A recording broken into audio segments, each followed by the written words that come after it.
I'm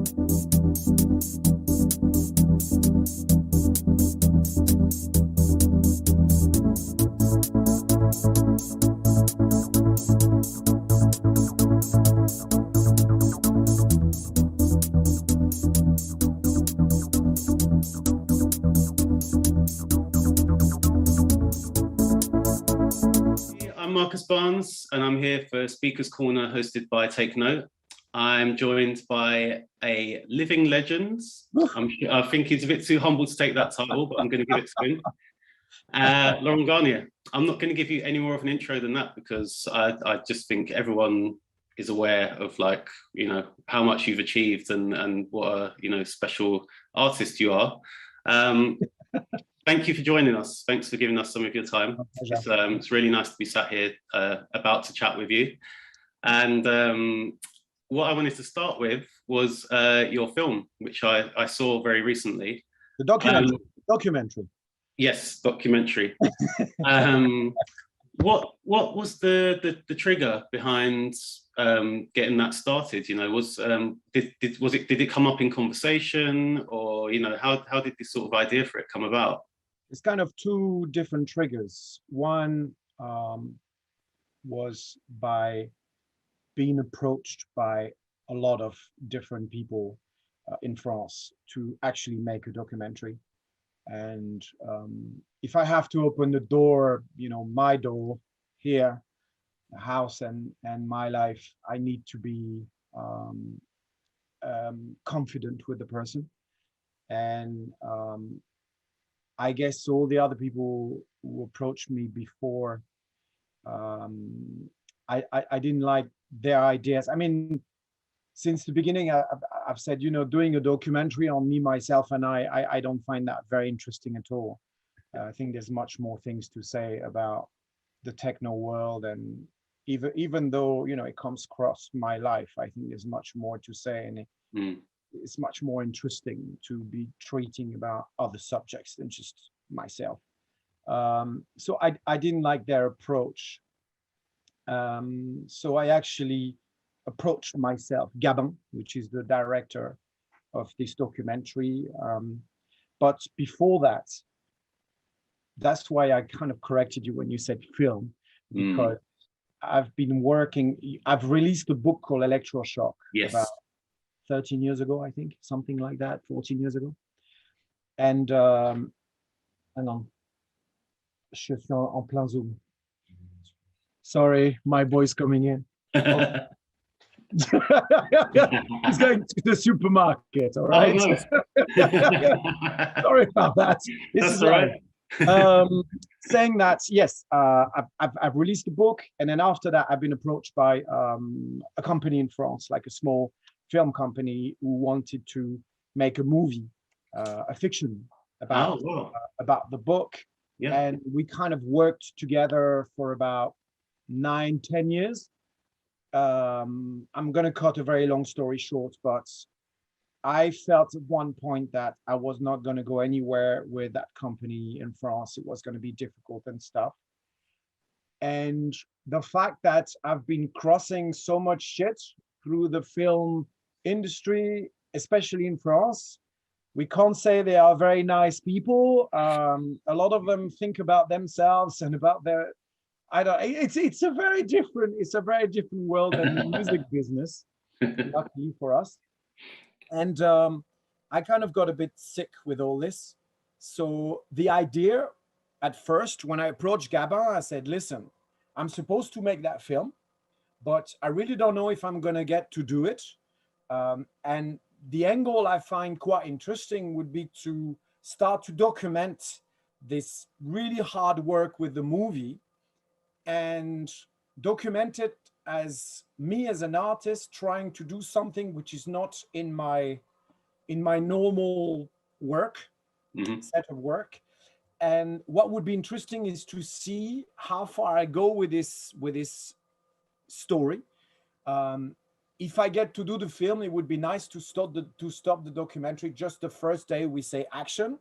But if I don't get to do the film, it would be interesting to see how I actually fall, you know, because it would have been something very hard. And I thought the actual creative process would have been very interesting to follow me and see how I survive after all this. Yeah, right. So that was the beginning of the idea of the documentary. And then, of course, things moved on. And I actually, at one point, I actually left France with my film scenario and the idea of a documentary. And I went to England and I met Julien from Futuristic Film. And Julien said, I take both projects. I like both projects. So Julien actually switched things around and decided we should do the documentary first, because I believe the documentary should be able to help in making the film. Nice. So the idea was first to do the film because it was the first idea that came a long time ago. And then the documentary kind of came in, and we had the first idea for the documentary. And then by the fact of meeting Julien and changing things around, we kind of changed as well the scenario of the documentary. And sorry, it's a bit of a long story, but this is how everything came together. And basically I approached Gabin 4 years ago saying to him, you know, there's an idea of a documentary. Would you be into, you know, shall we talk together? Because I love the way you film music. I love the poetry you have when you film music, because he's not a techno guy. He doesn't know anything about techno. And he's more like somebody who likes French songs and stuff like that. Sure. So he's got a different way of filming things, and he didn't know anything about the story of techno. So I thought it was very interesting to actually tell him the story, and he would use all the material to make a story with this. Yeah. And so, yes, we went to England and we met Julien, and we already had a lot of images because we've been working with Gabin for 2 years before that. He's been following me. So we had already a lot of material, and we kind of, you know, narrowed the story down and got some kind of a scenario for the documentary, and we followed that and we did whatever you saw. Well, what I saw was the result is excellent. Really, really good. And it's make like any sense in what I was saying to you. it made total sense. It made total sense. It's a long story to explain, but thank you. I'm glad you enjoyed it. Thank you. Yeah, no, I really did. And you know, the thing is, having seen you play so often and been a fan of yours for a long time and enjoyed your music and everything, it was really nice to be allowed into your life and into your history and to see your personal photos, you know, just like something as lovely as that, you know, like pictures of you in your youth and your family, and like, you know, behind the scenes and stuff, and you with all of the wider sort of electronic music community. It really adds like such a personal touch. And I wanted to ask you how it felt for you to allow us, the viewers, into your life to that extent. I think when you're an artist, it's always up to you to what you show, what you don't. Yeah. Sometimes artists are saying, "Oh, I've got people know too much about me." At the end of the day, I think it's your decision to what you filter. I've always been very careful to keep my private life private, quite private, and to keep my more, you know, DJ and well-known life where it's at. With the team I'm working with, we've been very careful with that, trying to give a little bit, because I think people like that as well, as much as I like to get information from the artist I love. I know what I like to get when I'm looking for, you know, seeing a biography. I love to see special pictures, as you say. But again, you have to keep some private things, you know, and I think it's very important to be well surrounded with the right team, that everybody can help you out to make sure that you give, but you don't give everything, and you don't give things you shouldn't give. So everything in the documentary, it felt very normal, and I was very happy to share, because we're coming back to working with Gabin, the director. When I approached him, I said to him again what I said to you: if I open my door, I need to feel trusted, and I need to be in trust with the person. and I already worked with Gabin before on different projects because I co-organize a pop rock festival where I live, and Gabin is making all the after movies. So I saw his work. Yeah. We worked together without having projects together. Yeah. Closely together. And I saw the way he was working, and I guess he saw the way I was working, and we kind of met each other, and we felt nice with each other. And when I approached him, we already were a little bit of friends, and a bit of my own life. He saw a bit of my own life because, you know, I co-organize this festival with my wife, and my friends, the guys I'm doing it with, their wives are involved as well. So it's like a small community already. Yeah. And I said to Gabin, if I have to, I mean, I won't make 5 documentaries. So if I do, I make one. And if we do one, we need to go quite deep. Yeah. And again, I you know, for me to give you everything I can give you to make the best documentary we can, I need to be in, you know, I need to trust you. And Gabin is a very, there's a great word in France saying bienveillant. He's somebody who's looking well after you. And he always said to me, I will double check with you that you're okay with these pictures, with his images and stuff. You know, he's been very humble, very nice. And that's it. So I felt completely like working with a family. So it felt kind of normal to you know, letting him in, and do the film we did. So there's no problem here at all. What I was really taken with was your passion, like from day one till now. That passion just is completely unwavering. It's so solid, and it's a wonderful thing to see, because you've been present in so many different pivotal moments in electronic music. You know, going right back to like pre-rave, which I think, you know, maybe some of the young generation might not be aware of. And it's great that you're able to tell the story of that timeline as well through your own experience. You know, not just in your home country, but in London and Manchester as well, which are like obviously very important cities for the development of the music. For sure. And I love I mean, we have very good guests as well. Some of them that perhaps the young generation might not know, but when you hear Dave Aslam talking about Manchester, the way he explains it all, it makes so much sense. And we need, I mean, I really wanted that depth as well in a documentary. It's not just about the music, the joy, the fun, and whatever. You know, I like to, I always thought the moment where house arrived in England, I always thought the social, the political aspect of it had as well helped the scene to become what it was. And Dave explains it brilliantly. I mean, he wrote amazing books and stuff, and it was very important for me to have people like that in a documentary. Yeah, man. Hey, I think it's also really great that you mentioned that at the Hacienda, before there was this big rave revolution, that the dance floor was predominantly black, which again, like people might not necessarily be aware of. Very true. It's true. I mean, the first year when I arrived in Manchester, there was only one night where they were playing house music. It was Friday night, and the DJs were they were called MP2. There was Mike Pickering and another guy, and I can't remember his name, but I think his letters were MP as well. And this is where I discovered house music. I mean, there was one radio show in Manchester by a guy called, I think it was Stu Allen. It was playing house music.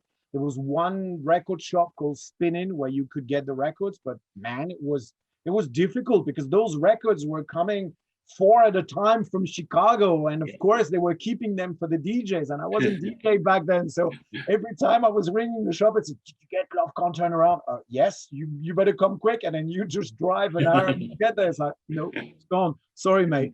So it was difficult to get the records. But coming back to Hacienda, Friday night was a predominantly black night, and those guys were there to dance, you know, to have like proper dance battles. And you were not injecting yourself in a circle like that. You couldn't do that, you know? Especially because I didn't have the right moves, and it was like quite primal and very testosterone, and it was very interesting. It was fun. It was a really good night, and I remember that very well. And yeah, it was a black thing at the beginning for sure. Yeah. For sure.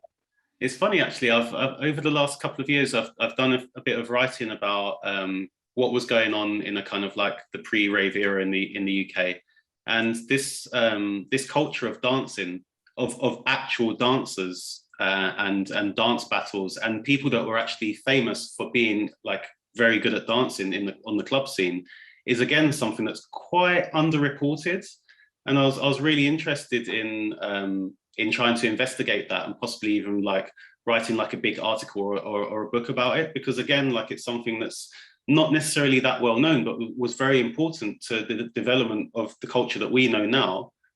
It was huge, and I think even during the Northern Soul days, Yes. you had the DJs who were hiding their records and were playing records that nobody could have. But then again, you had the king of the dance floors, and it happened during disco as well. Yeah. It's funny, if you watch like old disco movies, there's always the guy who's dressing up and dances like crazy, and people stop and look at Saturday Night Fever and all these films back then. But with the house music, all this stopped. It carried on with hip hop, with like dance battles, but with house, when ecstasy came and it became more like a more popular thing, it completely changes. But again, coming back to what house was all about, it was not about individuality. It was all about the togetherness. Yeah. So yeah, it was bound not to have dancers in the center doing their moves. And the funny thing is, when we first went to DJ in New York, when I first met Carl Cox, the first time I met Carl was in New York, and then there was a winter music conference back then, and all the DJs were kind of meeting, there, and we were playing in several different clubs in New York. And what was the big difference between America and the rest of the world, as we knew it, little ravers? There were still dance battles in house and techno clubs in America, and we thought it was really odd. And I remember playing at it was the Lamplight or places like that, and playing techno, and these guys were doing all the moves and stopping to dance and having guys in the center, and we thought, this belongs to the old age, mate. It was very strange, and yeah, it completely changed with house and techno. It's true. It must be amazing for you to be able to just look back and think, I've lived through this. I've actually witnessed this evolution firsthand, and not only witnessed it, but been involved in it and being like part of this whole thing moving forward. Well, I've always wanted to be involved in it, and the funny thing is, I lived in England until summer '88, when I got called by the army. So I missed the first summer of love. So I went back to France. I was DJing at Hacienda, and we switched from Zumba night to hot. We did one hot night, which was Wednesday night. And when I played at the very first hot night, I felt something had switched completely. I mean, first the crowd was different. We actually took off all the hip hop records or disco records from our record boxes, and it was only acid house and house music, and we were playing house music all night, where 3 months before we were not. And the vibe in the room was just completely fucking mental. And you think, okay, it's summer, there's a little swimming pools in the club, so they just go mad. But then when you realize afterwards, what went on, it was very interesting. But saying that, I do the first night of hot, and I feel like the thing is about to explode. I go to France.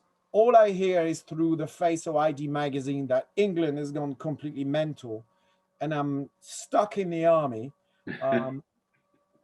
Being able to taste it very slightly in Paris, as there were two promoters from London who came to Paris once a week doing house parties. But the big difference between England and France in England, it became popular very quickly. Mm-hmm. Where in France, it was a gay thing for a long time before it started to become popular. So you switch from a predominantly first black night to predominantly white, suburban, crazy kids taking drugs and going fucking mental, to go back to Paris to a different crowd where it's mainly guys, gays, very open-minded, but like really good fun, but in a very different way. Yeah. And it's like small. It's very small because it's only in Paris. I do that for 1 year, and then I get back to Manchester a year after, and then you feel like the bomb has completely exploded. It's been Hiroshima in England. The whole thing went like this. Everybody's into this music. Where in France, it's still a tiny little scene. And I felt when I got back to England after a year of army, I felt I missed the train. I totally missed the train, and I really felt like I would had to run after the train to jump on it again. And I thought, no, I don't want that. So I thought, I'm going back for good to France, and I'm going to make it there. So I always wanted to be involved in the thing, always, because from day one, when I heard house music, that's what I said at the beginning of the documentary. It made a lot of sense to me because it was the essence of everything I loved. So that music was the music I was waiting for. That's what I say at the beginning, but it's so true. It's so true. I think it's really, really amazing. And I think a lot of us in this industry have gone through similar things, that you had that period when you were in the army, but you were going and DJing like 5 nights a week. And like you say, you didn't sleep for a year. And I think there's a lot of us that can say that too. But I remember it compared to the people who went to rave. They say, 1988, it's all a blur. For me, it wasn't a blur because I had to work at 8 in the morning, so it was clear. I mean, I was tired, but not tired from taking too many years. Okay, so I lived a different summer of love. Where did you find the energy to do that? I mean, obviously, like, you have youth on your side, but there's also, I'm sure there was this just driving passion to just be involved, right? It's funny because as long as I remember, since the age of 8, 10, the idea of playing music in front of a dance floor and have a crowd dancing was my biggest dream.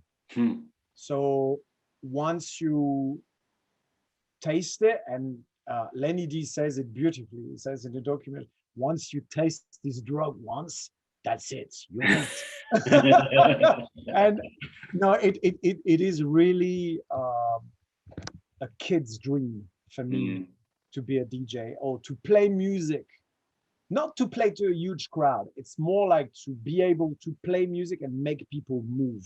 Have this power through music to, shake other people's body. I don't know. It was something I always wanted to do, and I was obsessed because my brother is 6 years older than me. I was obsessed with the clubs he was going when I was a kid. Yeah. I was obsessed with any magazine who was talking about clubs. I would cut the image and put it in my room. I was really, really obsessed by clubs, and I'm a club kid more than a rave kid or anything. I'm a proper club person, and I still am now. And yeah, once I got there, I got to do that in one of the best clubs in the world, with a wonderful team such as the people in Manchester at the Hacienda, and then after that in Paris in a place called Le Palace, which is the Palace was my biggest hope, my biggest dream when I was a kid, because Le Palace was the most well-known club in Paris. Yeah. And whenever they were talking about anything to do with club culture, they were talking about Le Palace in Paris. So when I started DJing there, I went to La Mecca. I went to the best place. So yeah, that kind of kept me awake, believe me. I had to go for it. One of the things that really strikes me, not just from the documentary, but witnessing you play in firsthand, is the passion and the energy, the physical energy that you give to your performances. And I'm going to tell you a story about, I saw you play in Amsterdam and I was behind you in the booth. And being in Amsterdam, I was a little bit high. And I was like really, really focused on what you were doing with the CDJs. And it was blowing my mind because you were like looping things and like almost like using the CDJs like instruments. And I haven't seen that very often with very many DJs. And I just wanted to ask you like where that comes from, that sort of ingenuity to sort of not just use them for transitions, but actually, you know, use them as instruments too. It's funny because I know there's a big debate about should we play on vinyl or whatever. I love vinyl. As you can see, there's a bit of vinyl here. Just a little bit. I always love vinyl, but for me, the most important thing is the music. I need the music first before the vinyl. if that makes any sense. And I must admit that playing with a CDJ, with a USB, not a CD, because I started with a CD and then I went in USB stick. Those tools are, for me, my best tools to be able to express myself. I love vinyl, but with vinyl, you can't redefine. I'm not saying unstructured. I'm just saying choose moments in the record, a bit like a hip hop DJ would do, where he would just mix, you know, the break all the time and making it much longer so the guys can rap. In the same way, there's some parts, of course, you know, because it's always somebody, I always play other people's music. So there's always parts I like best and I like to play with them. And I think the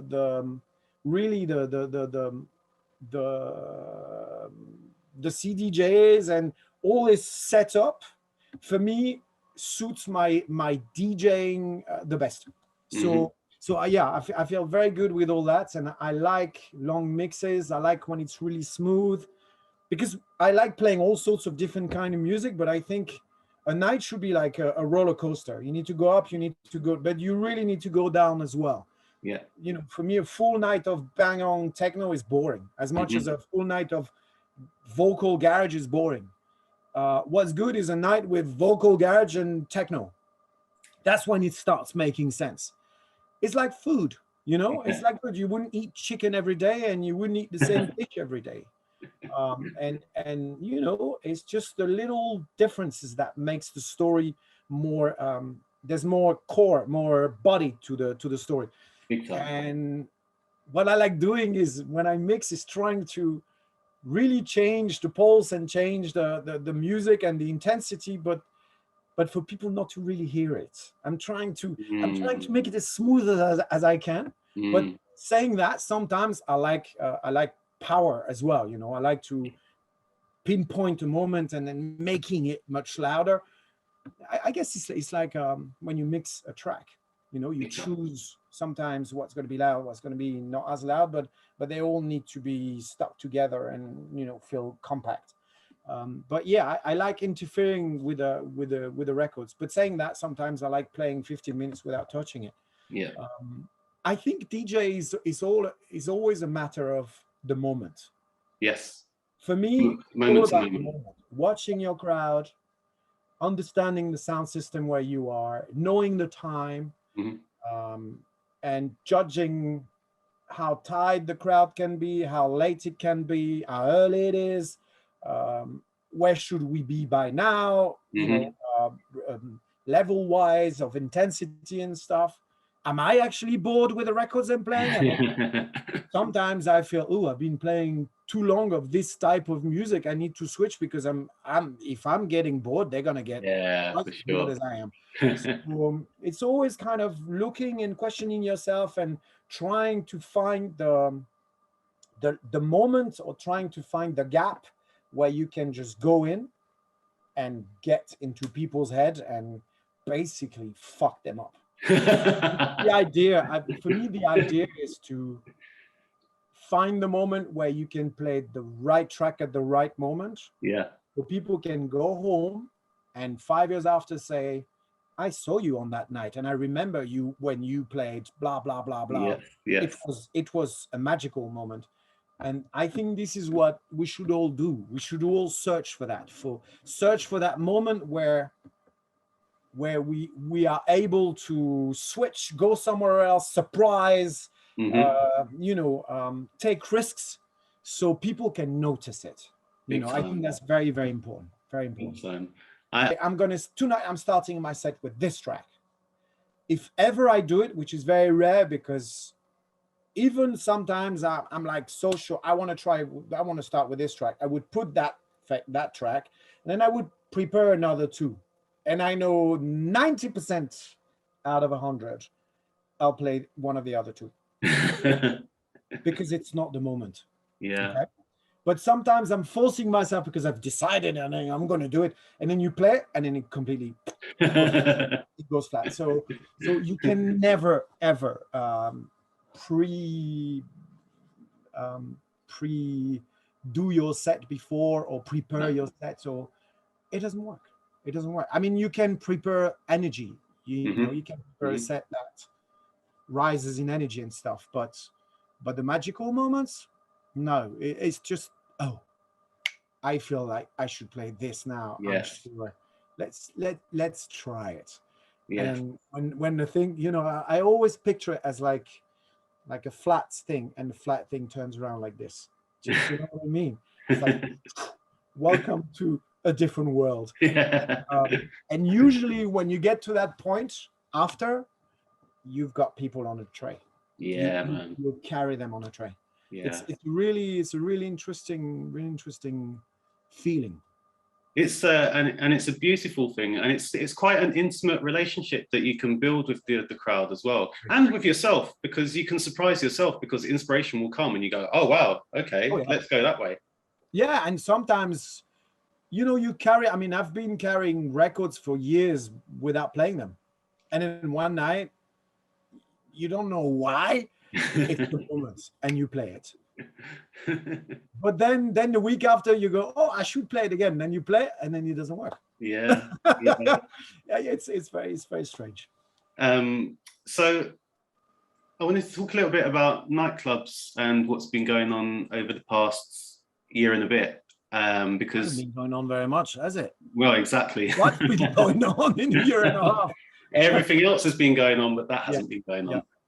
But you wrote a letter, and I just wanted to try and understand, like, what your motivation was for the letter, and then the response that you've kind of had to the letter too. We felt that over the past 20 years, especially in France, as we had some political help at some point for things to move forward. I mean, you have to understand, we're talking briefly about this in a documentary, but England is a musical country. You grew up with Top of the Pops. You guys grow up with music. It's part of your DNA. France is not like that at all.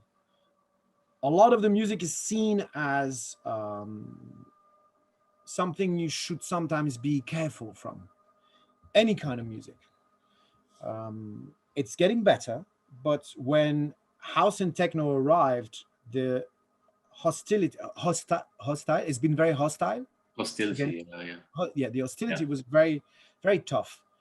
First from the government, the press, and the police, and whatever, and as well from the music people in France, but more the rock and roll side of the music, who saw techno music as like either a disease or a danger to their own music. So it was extremely hostile, and I felt that we had to fight very hard to get to where we are. And the funny thing is, since year 2000, when I meet a lot of youngsters, my argument was,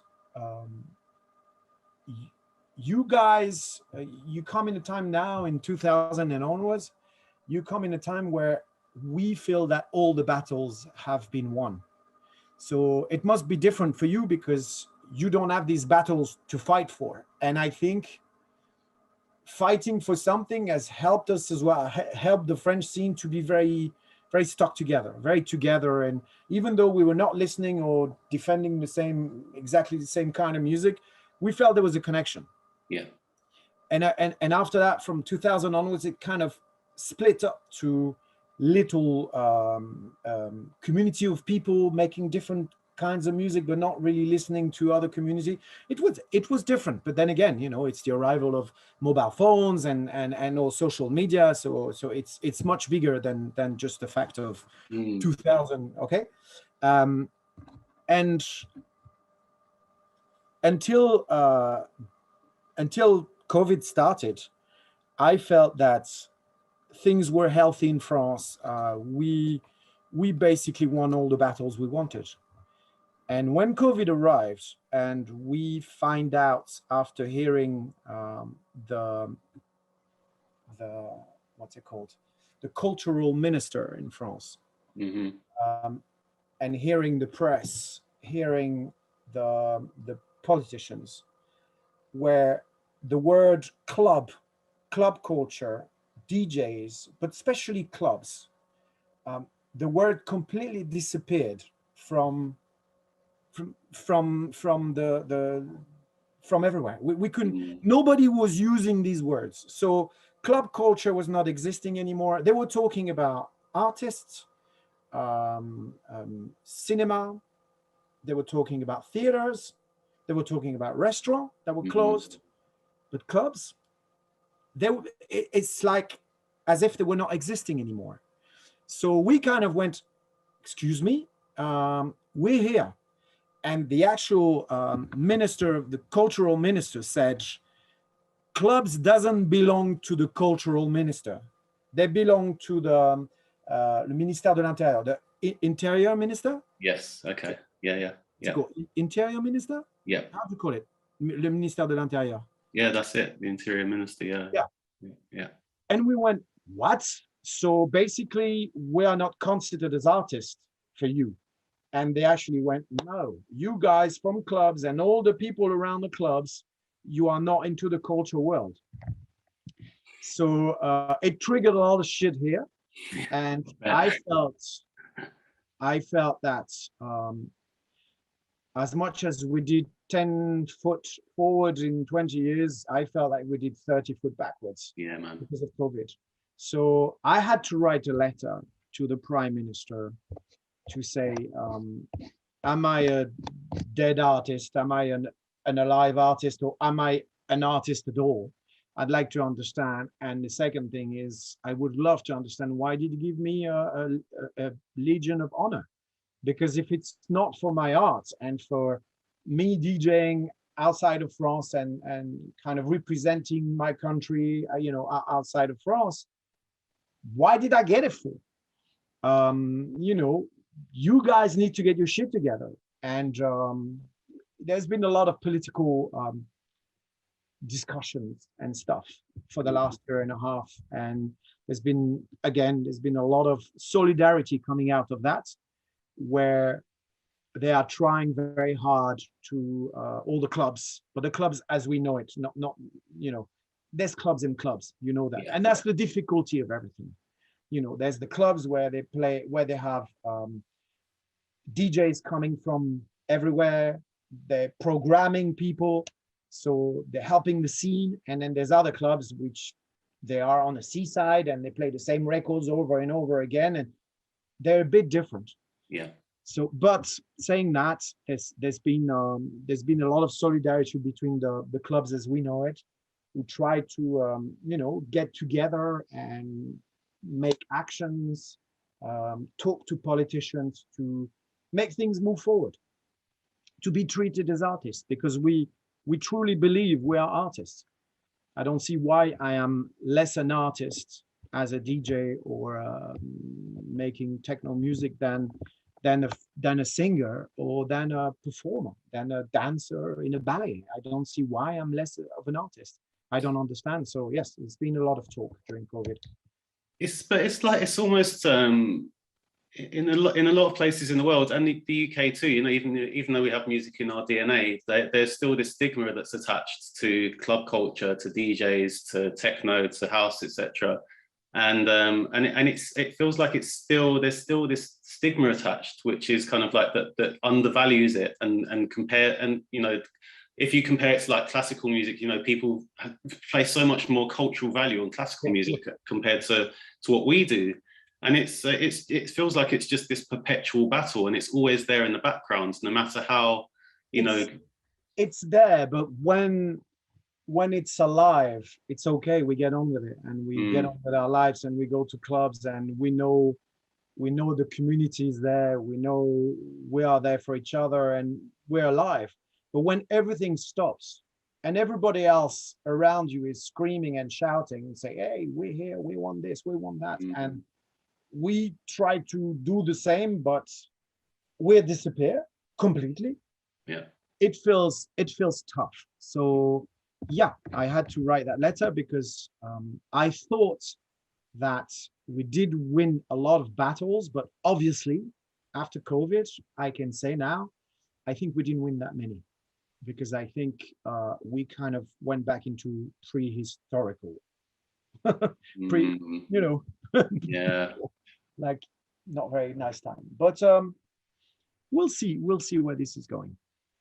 Well, do you know, there's a really big moment in the documentary where the techno parade takes place in Paris, and it's such a wonderful moment because it's like literally in one of the most famous landmarks in Paris.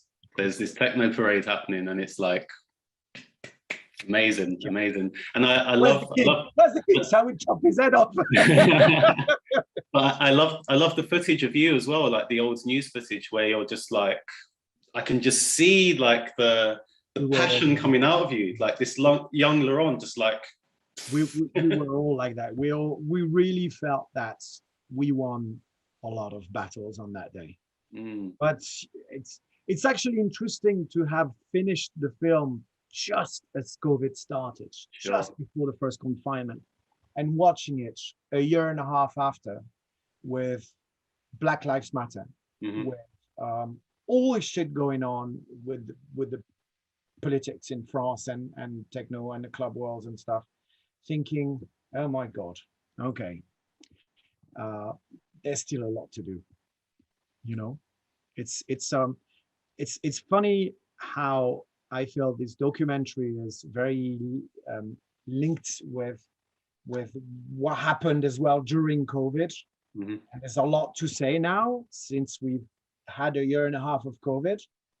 I mean, we slightly talk about a Detroit community, the guys who made music over there, and how a lot of them were making music a bit to survive because it was a very tough city and stuff. And then 3 months after, you get the Black Lives Matter happening, and you think, oh my God, we are so zeitgeist. It's very together. We'll see where this is going. How important is it to you as someone who's so intrinsically involved with techno to kind of demonstrate to people, to remind people of its roots too, because the documentary does it very well. I think it talks about that timeline as I've already discussed, but for you, like on a personal creative artist level, how important is it to you to kind of keep that? It's funny you ask me that, because I had my friend DJ Deep over in my house last week, and Deep has for him, it's so important that a kid should know the history of music before he plays music, that it's kind of destabilizing me. He's so into that. And it's funny because my son started to DJ a little bit, okay? Oh, no way. 17 years old. And I let him choose the music he plays. And I actually love the music he plays, but I let him choose everything. And Deep came, and he's known my son since he's a baby, okay? And he said to my son, I'll give you a USB stick. And he did this USB stick of thousands of tracks with Masters at Works, Todd Terry, blah, blah, blah, blah, blah, blah. And he gave it to him, and he said, once you know this, you can do it.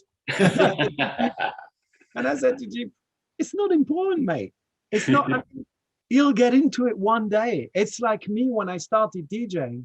I had a little bit of knowledge of disco, a little bit of knowledge of this and that, but I didn't know anything about jazz like I know now. And it took me years because there's so much music to know about. And what is the good history? And what should you know? You know, what is the thing we should know about before we even start playing a record? Yeah. The fun thing is you should always be in exchange with people. So if I'm in the car with my son and he plays me a track, if it reminds me of something, I will say, oh, it reminds me of that track from Masters of Works. And then I'll play it to him. And then I see how he reacts to it. And usually he takes it and then he hears it the day after, I can listen to what he plays upstairs. So I like that way of exchange. For me, it's always an exchange. It's you don't have to force feed somebody with history, because I don't feel like it's the right way. I mean, I love DJ D for that, because he's so into that, and he's, last week he said to me, "Oh, I don't understand these young DJs who they don't know the story of it all, and they should know. And before they play a record that sounds like Todd Terry, they need to know who the king is, who Todd Terry is." And I'm like, who gives a shit, Cyril? It doesn't matter, If they play funky shit today and it sounds Todd Terry to you, and if it sounds good to them, don't worry, they'll get to Todd Terry one day. They will. If they have this sensitivity, that they will get to it. Don't worry about that. I mean, I think history is important, of course. And our task as DJs is to always search and learn more. But there's so much music that you can't start with all the baggage. It's impossible. When I start DJing at Hacienda, I knew little about disco, little about hip hop, little about this. But I knew enough to be able to get by and play music, and then by talking to Mike Pickering, talking to John Silva, talking to all these guys who were super passionate about music. Well, I've listened to hundreds and thousands of new records. Yeah. When I'm DJing, I don't like to feel like an old jukebox. So I'm trying to avoid to play too many classics. Of course, there's classics that are very Laurent Garnier and my little Donna Summer and stuff like that, but I don't play them all the time. Yeah. Really. I'm very careful when I play them. And usually, for me, when I play these records, they're like the cherry on top of the cake. Sure. We've had a wonderful moment. And you know what? Now it's time. Let's play a little classic that we all know. We can sing along and maybe say I Feel Love, or play Joe Smooth, Promised Land or stuff like that, because it belongs to our history. Yeah. It's not a problem for me to play them. And I think it's nice as well. It's nice to be able to whistle to a song and know exactly the words, and you've heard it 100 times, but it still feels as wonderful when you hear it now. I like doing it once in a while, but not like a teacher. And I really don't want to be a teacher of anything. And it's true, when I'm DJing, I'm always trying to play as much new stuff as I can, because I feel today there's so much good stuff in every single different field genres of music. There's amazing deep house, there's amazing soulful vocal house, there's amazing raw as fuck Chicago, jacking stuff. There's amazing deep techno, Detroit-ish techno, which is maybe not made in Detroit anymore, but Detroit techno. There's amazing banging techno. So there's good music everywhere, and it would be a shame to stop yourself by just saying, oh, these were stronger records, or these were the originators, so I keep on playing this. It's a bit like, I feel jazz at one point closed itself, after the free movement, and then when Miles or Coltrane died, a lot of people said, oh, jazz is not the same, and they kind of stopped jazz where it was, where jazz carried on. Jazz always carried on. Rock and roll didn't stop with the Rolling Stones. Rock and roll went on. Even the Stones are still here, but rock and roll went on, and there's a lot of great new bands we should listen to. Of course, there's a lot of reference from records we heard before, of course. But yeah, history is important, but it's not the main thing. You know, I listen to a lot of hip hop nowadays. Oh yeah. Especially French hip hop, which I've never listened to before. Oh wow. And my son has been playing me a lot of new drill. Basically, they're all into drill and stuff like that. Yeah. And the way the young French rappers today are changing things in hip hop, in French hip hop, it's really amazing. And I know all these kids, they don't want to know anything about old school hip hop. But maybe the fact that they didn't want to know anything about old school hip hop perhaps brought them to this unique sound they're doing now. And I'm sure within 10 years' time, if they carry on, they'll get back to the history of hip hop because they can't avoid it. They can't avoid it. That's it. I mean, like, you know, you're part of a timeline, and at some point or another, especially if you're a DJ or an artist, you're going to want to look back at some point. But you don't necessarily have to be forced to. I was talking to someone the other day who's a party person, and I just said to her, like, you know, who are some of the DJs that you like to go and see? And she was like, I don't really follow the names. I just, like, you know, if my friends say that this is going to be a good party, I go to the party and I enjoy myself. And she almost apologized for it. And I was like, you don't have to apologize for that. Like, have a good time. This is what we're all trying to do, right? You don't have to be a train spotter for DJs. Like, that's not me. Of course. And you know, it's I know very well that a lot of the younger generation today don't even know who I am, and it makes sense. I'm 55 years old, man. Their own generation. So unless they perhaps come with friends to a party and they like what I play, it's totally normal that they won't want to listen to me first. They would go to Peggy Goo or somebody even younger. It makes sense. It makes complete sense. It's normal. But then again, my task is not to play the music from before, is to, you know, play the music from now, because I feel very related to this music, and I still feel completely in phase with the music that's coming out now. If the music would change and I would get to a point where I'm not in phase anymore, I would rather stop DJing than carry on and play all records. Wow. Really? Fair enough, man. Really.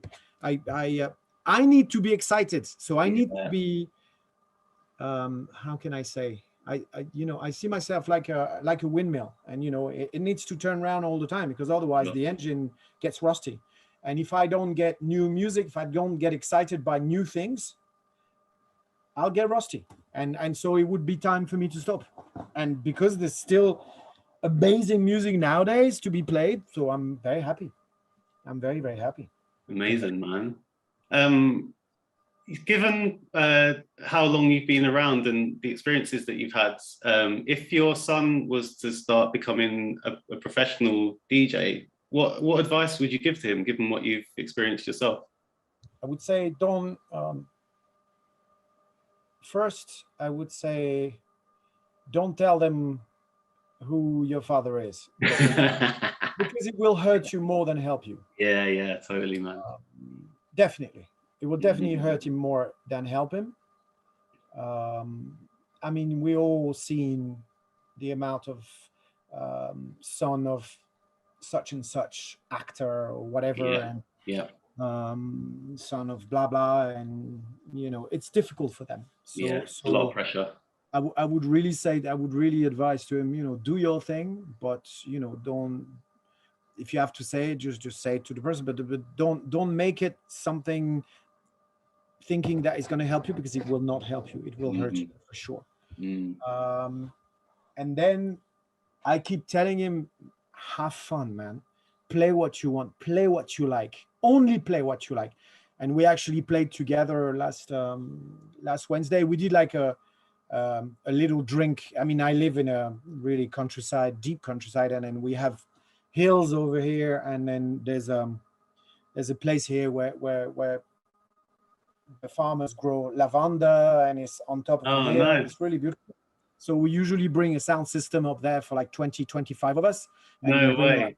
food and we DJ, and it's like 5 or 6 of us DJing and stuff. Wow. And then my son did a little set, and he was really, really stressed. And I said, man, play the music you love, because if you like what you play, people will feel it and they will understand it. Yeah, You man. don't play for the crowd. You play with the crowd, not for the, you play with them. But then the most important thing is you play the music you love. And if people see what you do and listen to what you do, if you love what you do, you'll give them a stronger feelings and stronger emotions. Big time. And he played really, really cool tracks, and everybody came up to me and said, fuck yeah, he's playing really well. I'm like, yes, I know he's got his own thing. And I keep saying, because if you really play what you love, you will show your real personality in what you do. And I think that's what people really respect you for. If you play one song for me, and one song for your mom, and one song for that person, one song for that person, it will be weird. It's not going to make sense.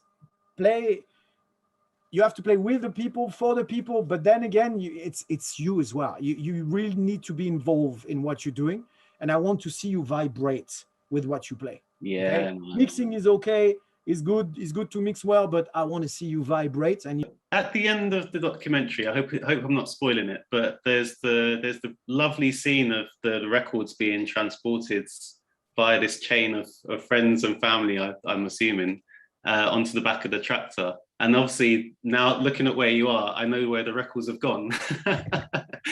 But, wow. Same here. Okay.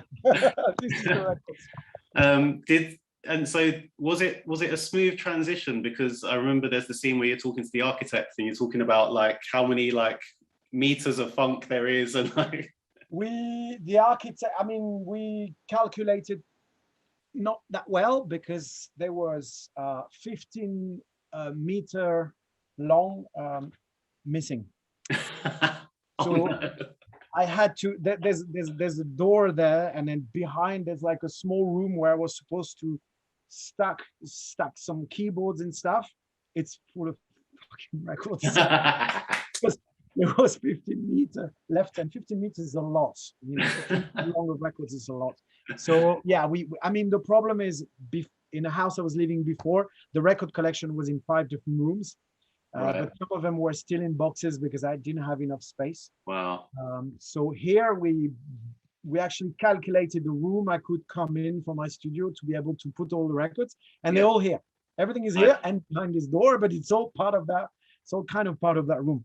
But this idea came while we were doing the documentary, because when I started working on a documentary, we hadn't even found the house where I'm living now. Oh, wow. So we got this house and we did a lot of work to it, because it was a very old house. And it was Gabin's idea. Gabin said, brilliant. Wouldn't it be wonderful to end up the documentary with this truck and all your record collection moving from one house to the other? He said to me, it's such a beautiful ending. And I'm like, oh yeah, I like that. And I said, but the problem is, who's going to carry all these fucking boxes? And we'll ask all the friends. So all the people you see, they're all our close friends from here. It's such a lovely scene, man. We did a big day carrying the records, and then we had a big lunch together. It was really good fun. Brilliant. And how does it feel for you to be sat in this room surrounded by all your music now, man? Funny, because I moved here just after the first confinement. So I've been forbidden from clubs for a year and a half. And I've never made as much music than what I've done for the last year and a half. Amazing. I first, the funny thing is, at the beginning, I couldn't listen to techno at the beginning of the first conference. Yeah, I know the same thing happened to me, man.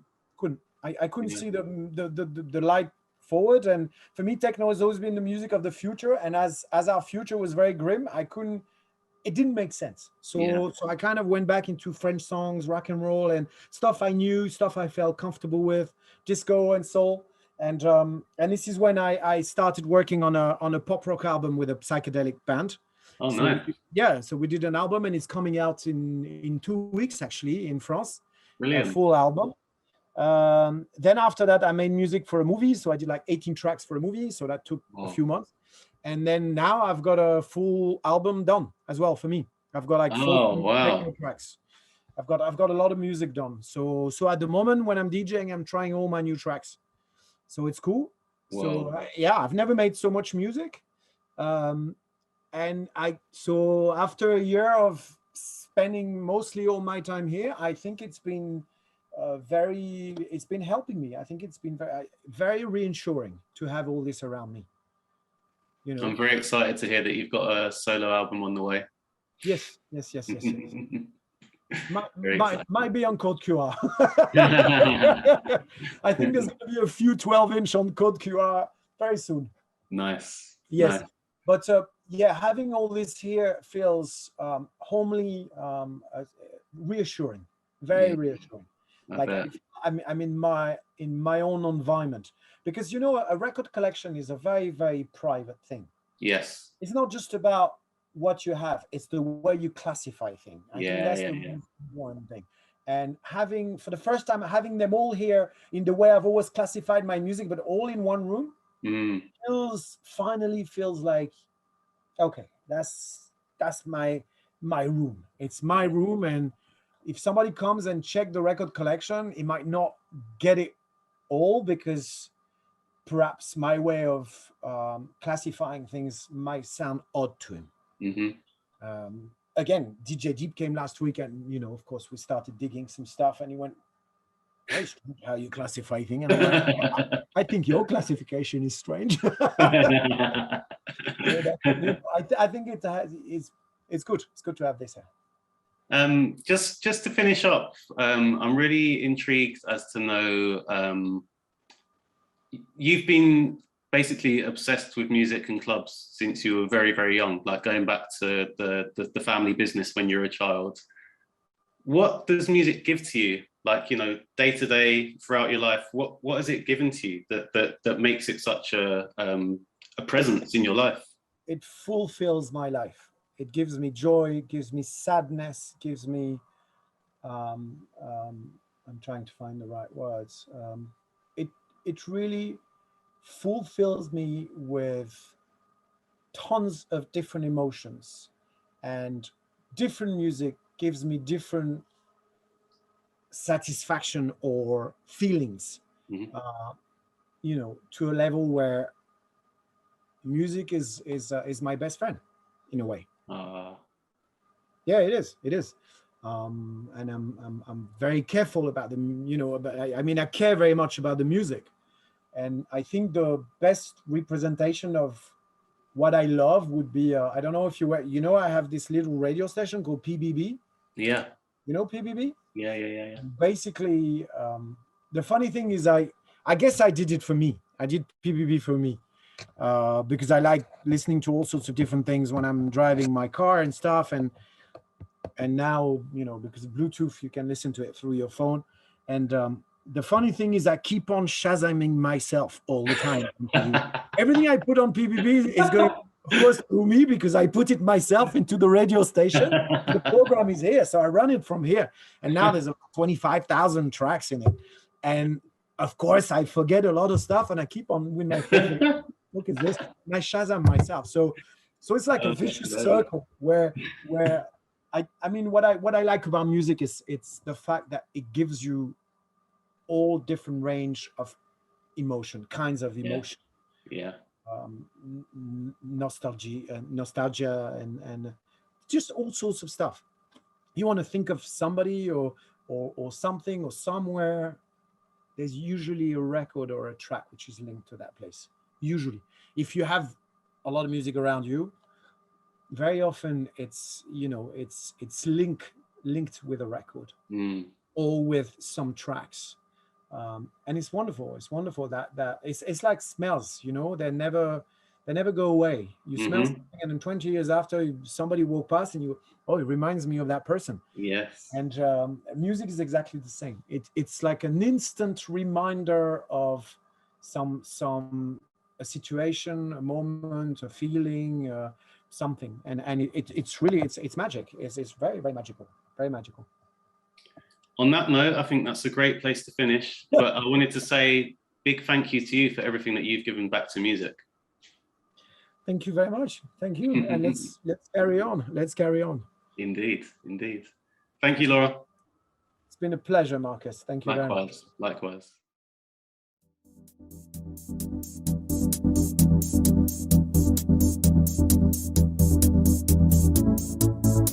Likewise.